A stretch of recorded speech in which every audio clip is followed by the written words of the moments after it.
Alright, so in Chapter 2, Section 2, we're going to talk about some ways of finding the derivative without using the limit definition. Um, be aware that on your final exam you will see limit definitions of derivatives, at least one. But then after that, we have these fun little rules that make derivatives a whole bunch easier. In this section, basically we talk about the power rule or a constant rule. But I want to show a couple examples of these. So on number 2, if you have something like this, 5x cubed, the power rule says that we can take something that looks like x squared and turn it into 2 times x to the first power. So if my degree is 2x squared, I would have 2 times x to the 2 minus 1. When you have a constant in front, it's similar. You're just going to multiply the 3 times the 5 and get 15, and then subtract 1 from your exponent. So we'd get something like 15x squared. So this way we don't have to do that f of x plus h minus f of x all over h. It's just a quicker rule.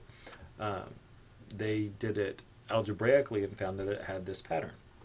On number 4, similarly, we just have to be able to manipulate.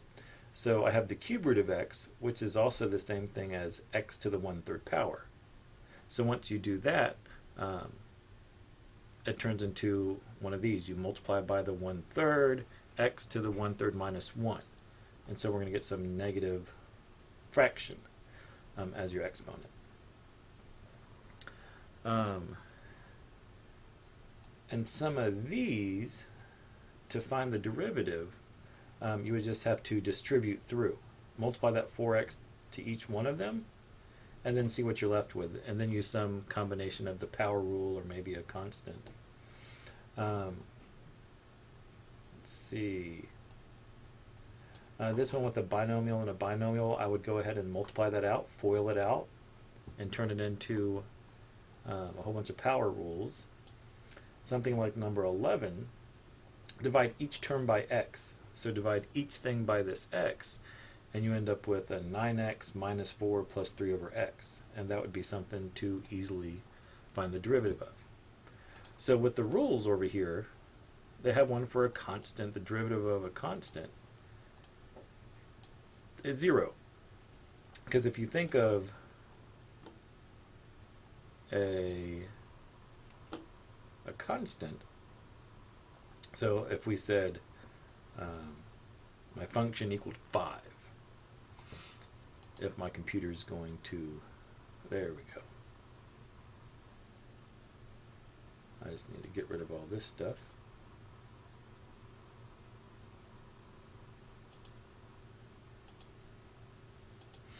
So if I just had a function,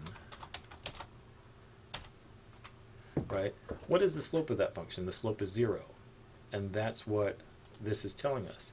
If I have a constant, so a horizontal line, the derivative is always 0. The slope of the tangent line is 0. And then we get this power rule. And so again, if you had something like x cubed, that would be 3x squared. 3 minus 1 is 2.